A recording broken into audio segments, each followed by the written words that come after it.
I do want to turn to British commentator and expert Hilary Fordwich. Hilary, thank you so much for coming on. Pleasure.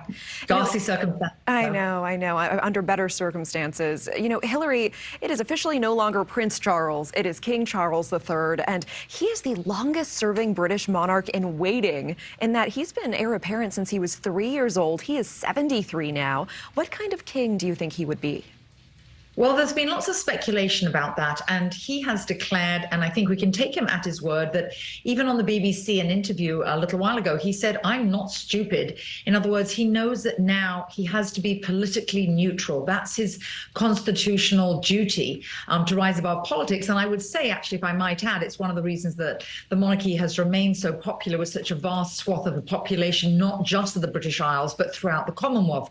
And he must remain above politics. So that's going to be a change that we're going to see. Also, as you can see from the video you're showing, he's going to be a very hands-on prince. For those of us that have met him and know him, he's a highly emotional man. Part of it will be he'll have to curtail his emotions, because we saw when he was giving his speech that actually he did almost begin to tear up. That's lovely because it's very personal, but it's very important that he has a duty to fulfill. You have to think of it almost like an emergency room surgeon or doctor. There's a lot of families he has to console, a lot of places he has to console. So he's going to have to toughen up a little bit in that regard. But I think that so far, we've had nothing but good things, particularly with his articulate, heartfelt speech. Well, and can you speak to what this moment is like for the UK? Because we know only a little more than 6 in 10 Britons favor maintaining the monarchy, and there's less support among younger generations. But there was a constancy to the Queen, right? And, you know, one British journalist said it's as if Big Ben were gone. Is this a profound and unsettling moment for the UK? Well, yes, it is, except that we're seeing such a smooth transition. And one of the things that it's always very interesting, you're right about that 6 out of 10 until you ask them. It's always interesting.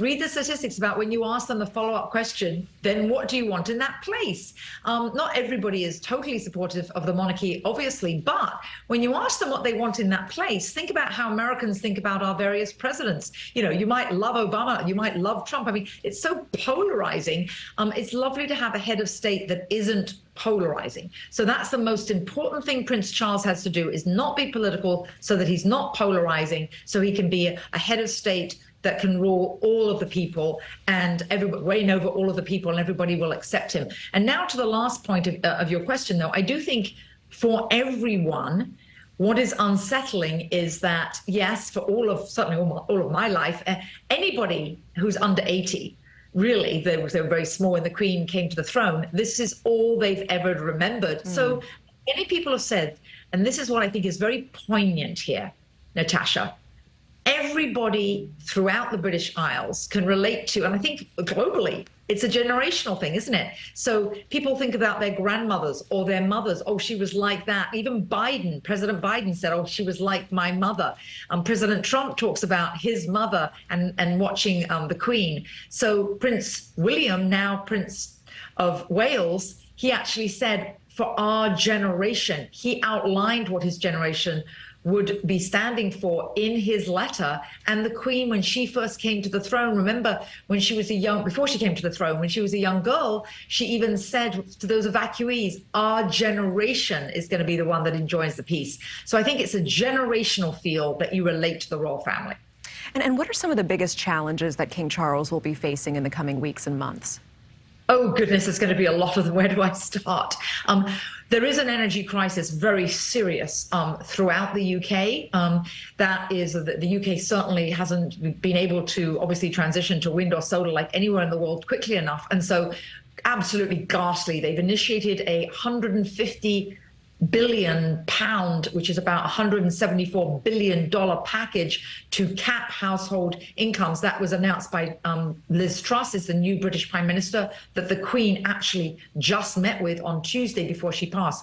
So Prince Charles will be presiding over a nation that is struggling with ghastly energy costs. Of course, everyone in Europe is. They're all struggling far worse due to Putin's war in the Ukraine, but he has that to contend with. He also has to contend with Brexit hasn't been totally finalized. There's still the Northern Ireland Protocol to deal with. So he has that contention, and actually he will be visiting Northern Ireland. He will be visiting, obviously he's been in Balmoral. He will be visiting Wales. He needs to visit the capitals of all the other countries that make up the UK. So that's Wales and Scotland and Ireland.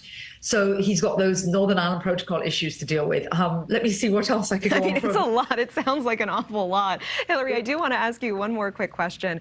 Can you help us understand what the perception within the UK is of King Charles now, and also of Camilla? Is it fair to say it's been up and down in the past, and it is rather complicated? And will we see this country embrace him the way that they embraced his mother?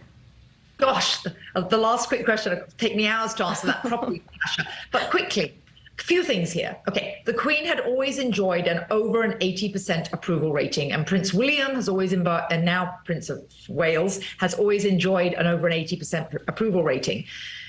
Prince Charles had never enjoyed an over a 47% approval rating per YouGov. I will be very interested to see, and it will be very interesting this week after his speech, after his ascension to the throne, what does that percentage go, since he has held in such high esteem after that speech. It was so articulate, and he was so deft in his dealing with all the issues, including, he mentioned his beloved wife of 17 years, maybe to remind us all she's been there a long time.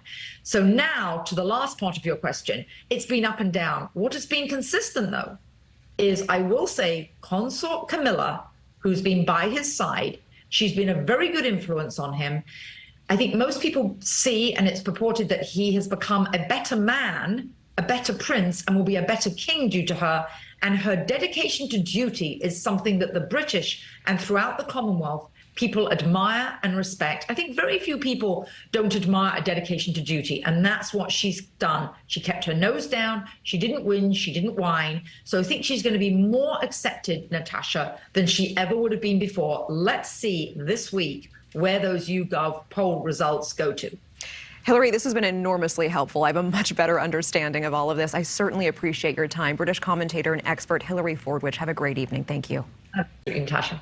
Thank you for watching. Go to newsnationnow.com to find News Nation on your television provider. And don't forget to click the red subscribe button below to get more of News Nation's fact-driven, unbiased coverage.